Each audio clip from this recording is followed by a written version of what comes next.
Have you ever won anything and not knowing you'd won it? Then taking that win and just wasted it because you didn't know you'd won it in the first place?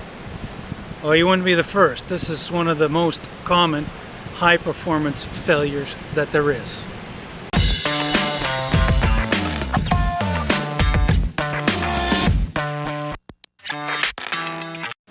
Ran into a couple of Belgians during the third place game at the World Cup tournament. Their team, Belgium, playing England.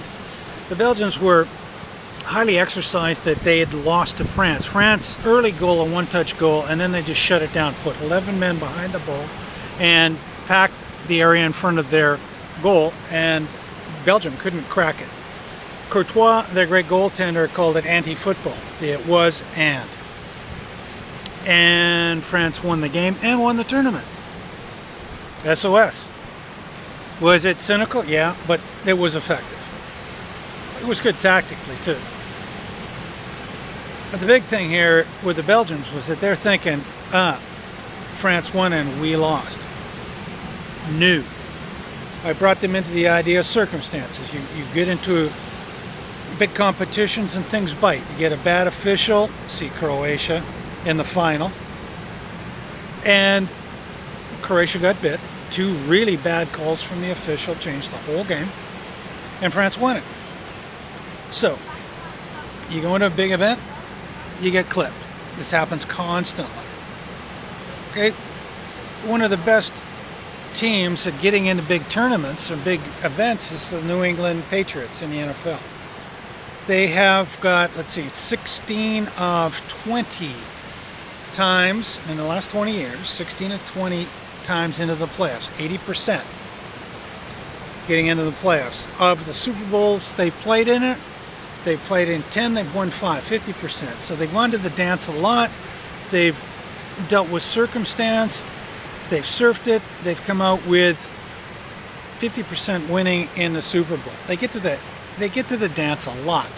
Now, last year's Super Bowl, perhaps the best one ever played, New England's in it. They put the most points on the board, the most offense of any team ever to lose the Super Bowl. They would have won every other Super Bowl except that one with that performance. And they lost. Circumstances bite. You can play great and you can lose.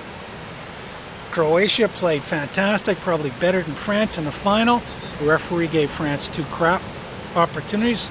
France scored on both and changed the game. France is a great team. Fine.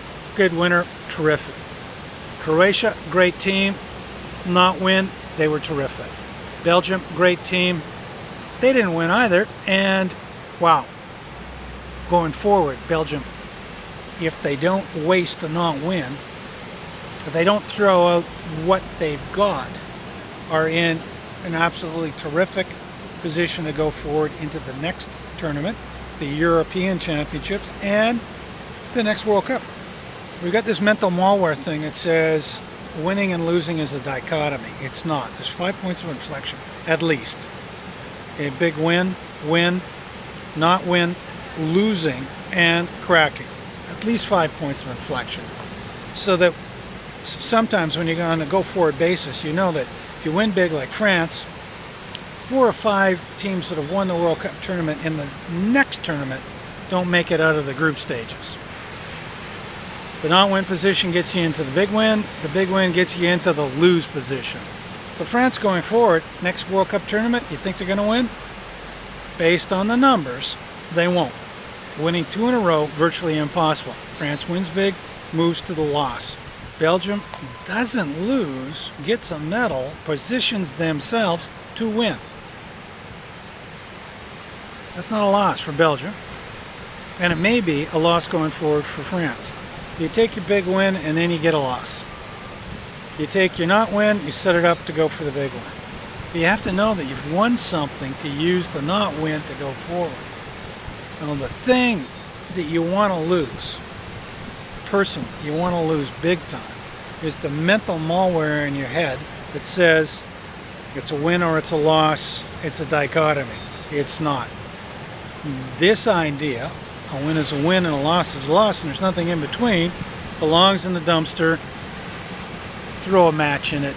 Let's have a dumpster fire to this idea. Burn this stupid notion to the ground.